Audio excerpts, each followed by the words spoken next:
So let's couple of things. I don't get to show these off much unless I'm doing a live game, which I love still doing in-person games. I still do online games. But I recently went to Huntsville, and if you watched my video about anxiety and dungeon mastering and things like that, you saw my picture. Let's see. Yes, of these guys. And you've been on the table there is I used my new centipede. I needed a centipede, and I'll talk about why that's important later.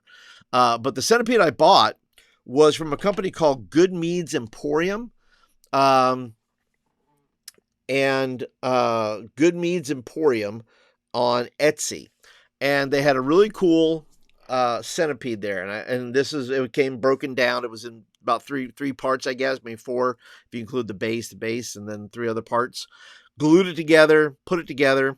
And I think it's a really good model. Solid. Did very little, by the way, as far as trimming. So all of that was really, really done well. And if you're interested in them, I'm going to leave a link down to Goodmeads Emporium. I feel like they did a super job with that. And so I am interested in doing more. And this is how it turned out. So this is how it turned out right here. I like those little, I didn't do very much with the teeth there just because I said that looks scary enough. Like you got the eyes and then you just got those little teeth in there. I'm going to get you. And so, yeah, so that's, once again, I think I've probably done a video on this.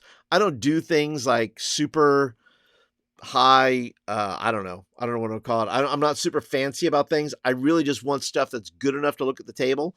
And the guys that I played with this in Huntsville and did the table with them, they were taking pictures of this and they commented about the little teeth there and stuff. And they said, hey, that's cool. And, that's really the effect I wanted to have. I wanted to have the effect of just having a decent model at the table, something that's kind of like wow worthy, as far as, table ready stuff. Doesn't have to be super. And if that's you and you want to do, your own paints and stuff like that, don't worry about it. I mean, that's not a perfect figure. If you were to do really super close-ups on it, you'd be like, wow, that's, not great. Then I have a little one here. This was a little bit harder. I think I got this from, I don't know where I got this from. But anyway, it's a tinier one. A tinier version of that. I did some differential on it, but this little spots in here, like in between the legs where I'm painting the rock, like in this spot right here, my Lord, man, that was, but like I said, if you look real close, there's, issues probably. It's like, oh, it's not perfect, but you know what?